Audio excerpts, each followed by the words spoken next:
All right, welcome to The Explainer. Today, we're going to talk about something, well, let's just say it's controversial.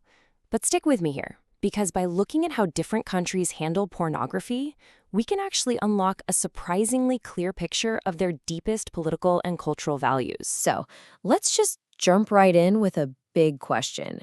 It might sound kind of strange at first, but what can pornography really tell us about a country's core values? Turns out, how a society chooses to regulate, censor, or even outright forbid sexually explicit stuff, well, it speaks volumes about what it really cares about. I know the source material for this explainer puts it perfectly. The idea is that this subject isn't just about what's taboo. It serves as a powerful diagnostic tool. It shines a light on a nation's most fundamental beliefs about freedom of expression, the role of the state, and that constant tug of war between you, the market, and the government. So here's how we're going to break it down.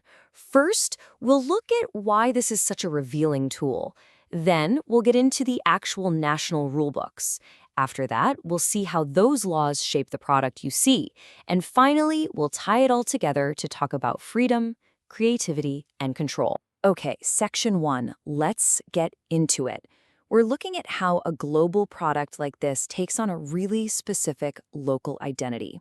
And to do that, we're going to focus on 3 main case studies. What's so fascinating is that they each sit on a totally different point on a spectrum of control. So, on one extreme end, you've got the United States. Its model is all about individual rights and the free market. Then, on the complete opposite side, you have the People's Republic of China, which runs on a state-driven model of total prohibition. 2 polar opposites. And then, smack dab in the middle, we've got Japan. And Japan is this incredible paradox. Pornography is everywhere, it's totally visible in the culture, but it's all constrained by this one very specific, very peculiar legal rule. All right, on to section 2, the national rulebooks. So how do these different philosophies actually get written down into law? Let's really dig into the legal foundations of control for each of these countries. And this just lays it all out so clearly. You've got 3 totally different ways of tackling the same issue. The US generally waits until after something's out there to maybe prosecute it. Japan makes the industry censor itself. And China tries to block everything before you can even see it with its massive state-run filters. So in the US, the whole game revolves around something called the Miller test. And here's the kicker. For something to be deemed a legal obscenity, it has to fail all 3 parts of this test. It has to appeal to a prurient interest, be patently offensive, and, this is the big one, it has to lack any serious literary, artistic, political, or scientific value. That last part, the SLAPS test, is a huge wall for prosecutors to climb. That's why most pornography is legally protected speech. Now, Japan's approach is totally different. Its main law, Article 175, goes all the way back to 1907. And it's pretty vague. It just talks about punishing stuff that offends modesty or violates sexual morality. This ambiguity is actually the most important part. It didn't lead to an outright ban, but to this really unique compromise we'll see in a bit. And then there's China.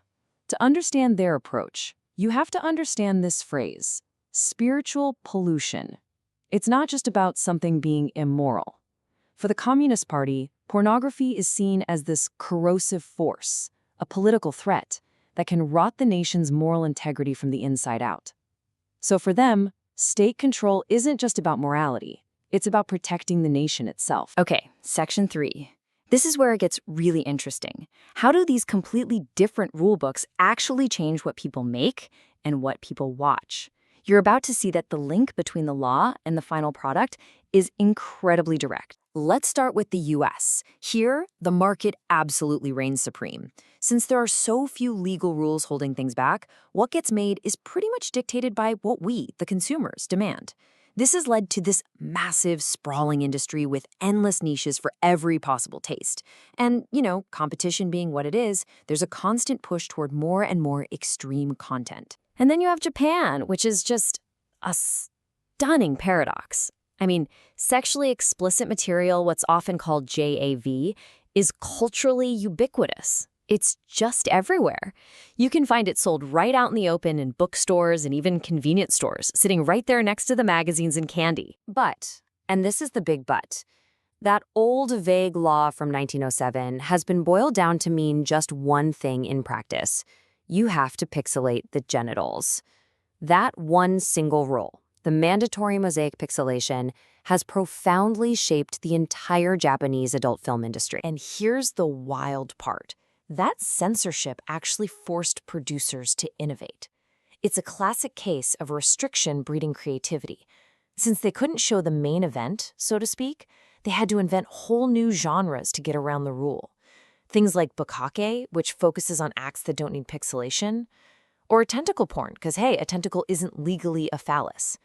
This is how these unique styles, born directly from censorship, became famous all over the world. Okay, so what about China? The state has this total ban, right? Well, that hasn't exactly stamped out demand. Not even close. In fact, surveys show that over 70% of young Chinese men say they watch porn anyway. That is a huge gap between what the law says and what people are actually doing. So if it's banned, where are they getting it? Well, all that demand fuels this massive underground market. And what's on that market?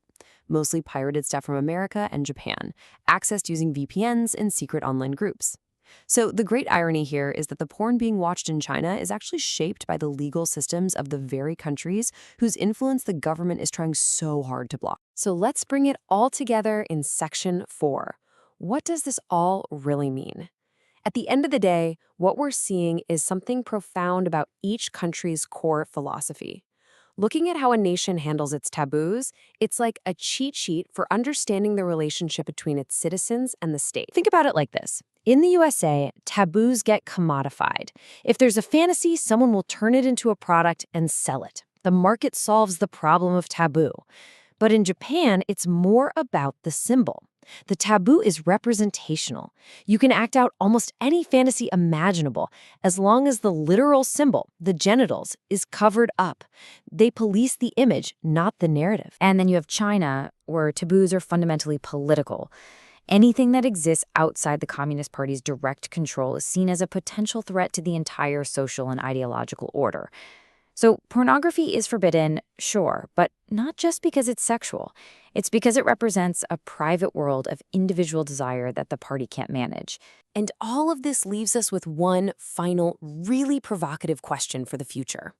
We live in this borderless world now, right? With the global internet, with AI that can generate content out of thin air. So which of these models is going to define what comes next? Will it be the American model of market freedom, the Japanese model of creative censorship, or the Chinese model of absolute state control? The answer to that question isn't just about porn. It's about the future of the internet itself.